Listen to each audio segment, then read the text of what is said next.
Hi, this is Steve Kovac bringing you another quick tip. This topic is something that I really want to bring to light because I have been doing a lot of audits in the decontamination area and I'm seeing something that really disturbs me. So, we're going to talk about keeping single and double action hinge medical devices, not ring handled, open during the cleaning process. Now, I want to tell you, we will talk about picking the right brushes and how to clean it with a brush in another quick tip. And we'll also talk about ring handled items and keeping them open. But this one is focusing on double action or single action um, hinged instruments. And this is very, very important to me. And let's get to the first picture here. They're difficult to clean. This is the area we're talking about, keeping it open. And if it's single action, how do you keep it open? Well, what I am seeing out there is staff is being very creative. This here is a typical tray. When I mean typical, they're not open the way they should be. This area right here, that's very important. You got to keep them both open. And if you don't, you have issues. And that's what's disturbing to me. Very, very disturbing. So I'm going to show you some pictures of what I've actually seen in the field. Again, when staff isn't given the right tools, they know what has to be done and they will do it. Staff knows they have to keep that area open. So they don't have the right tools. So two different places, different staff are using cotton tip applicators to create this area and to get it open. Okay? That is, well, they're getting points for being creative. But after that, no. Here's another department. They're using a probe. Staff knows the importance and is doing whatever they can to try to keep the hinge part open and the tips. This is one of the ones that I cringe the most about is now we'll give them a couple points for keeping this open. But after that, no more. They are using tongue blades. Tongue blades will break off. The wood fiber will go through the screen. It can get into the pump. It backs up the impellers. The pump doesn't work. Gets into the spray arms. You don't get spray action. The consequences of using tongue blades is bad. Even those cotton tip applicators. I see wood pulp. I just that's a whole nother issue for me. Now, again, creative solutions, different places using different things. We will focus on this. And when I talked to the department, they said they have a device, but they don't have enough of them. So what do? They go back to the old way. Again, they know the importance, but someone hasn't given them enough of what they need to do their job right. CPD, creative people downstairs. CSSD, creative smart sterilization department. SPD, smart people downstairs. Now I want to run this quick little video here. Let's see if it goes. This is very creative. As you can see, they have put a knife handle to open up this Ronshore to keep it open. Very interesting. Now again, they want to keep that open. That's what gets dirty. So if you come and look here, this was actually in here and was held by a cotton tip applicator.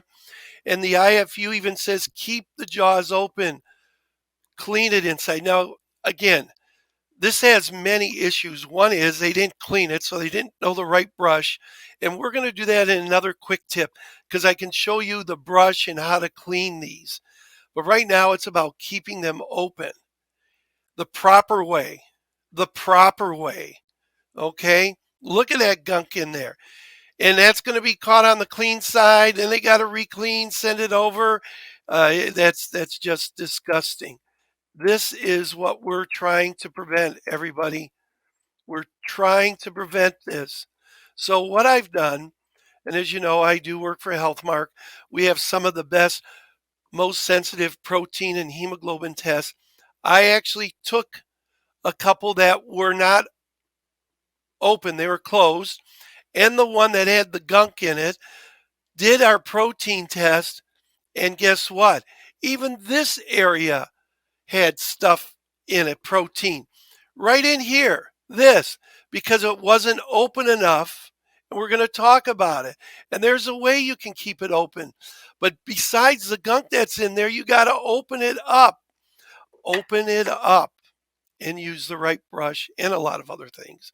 But again, we're focusing on one aspect of keeping these instruments and getting them clean. It is, after a while, very, very frustrating when you see it over and over. So, why must we keep it open? The MIFU says it, or IFU, depending where you're from. Standards and guidelines support the practice.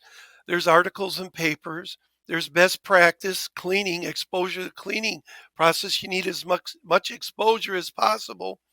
And we're going to talk about solutions. Okay? So, this here, I said it earlier with the little asterisk. This was from an actual IFU for Ronshore, and it talks about cleaning and keeping the hinged area open. That's very important.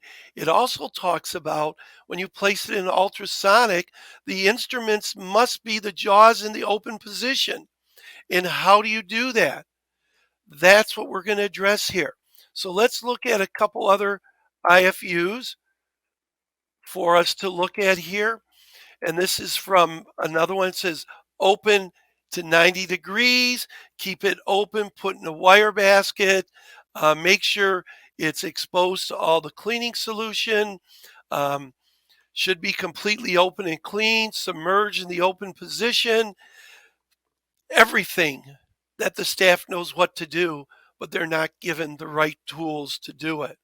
If they don't, they will use the solutions I showed you earlier.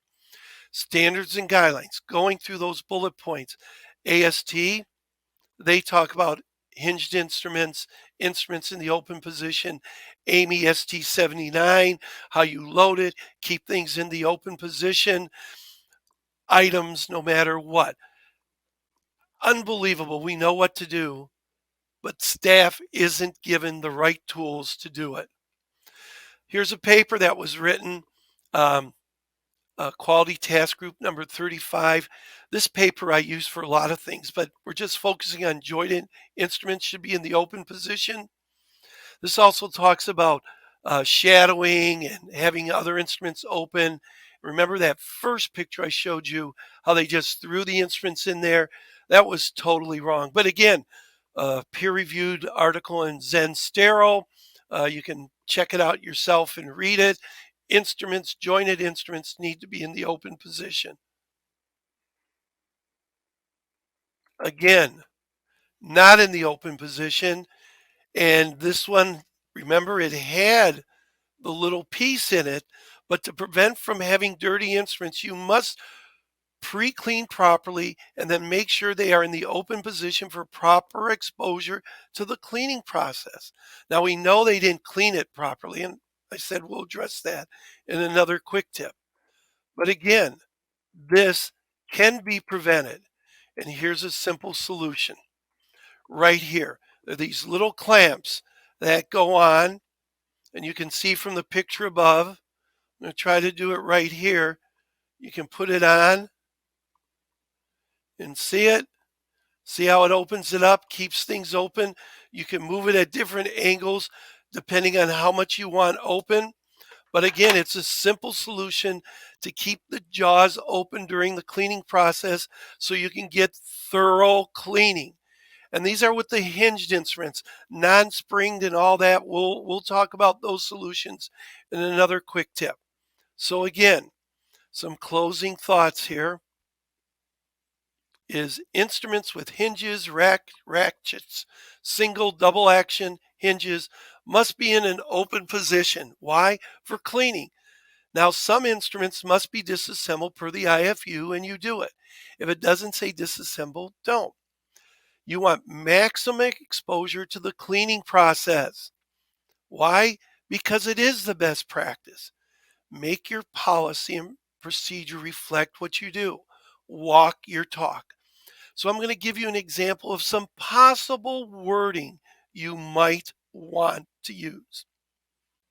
To ensure maximum exposure to the cleaning process, all hinged and non-hinged surgical instruments like Ronshores with handles such as scissors, hemostats, forceps shall be open to their full extension as possible, and products can be used to facilitate this function. Also, other devices that must be disassembled will be unless contraindicated by the manufacturer's IFU. You can adjust the wording, I call it wordsmithing, to make it work for you, but it should cover what you want to do. I also wrote a little article in HPM, their CS Insights. There's a link to go to the PDF. Stop this, click on it, and go read it. You'll get a little more detail. So again, this is very important. Remember, staff will find anything to keep a medical device in the open position, even a cotton tip applicator, a probe, or tongue blade. So put in place a policy that addresses the issue and give your staff enough of the tools they need to do that. That's very, very important. So again, remember to keep it clean. You are the heart of the hospital. You're in a profession that you can make a difference each day in a patient's life. Some say knowledge is power. We feel the real knowledge comes with sharing of knowledge. That's what these quick tips are for. As always, we want you to be safe and healthy. I want you to remember to always keep it clean. Thank you for taking the time today to watch this quick tip. Remember, email us at asktheeducator@hmark.com, or after this video, put a comment and we'll get back to you. Thank you very much. Take care. Bye now.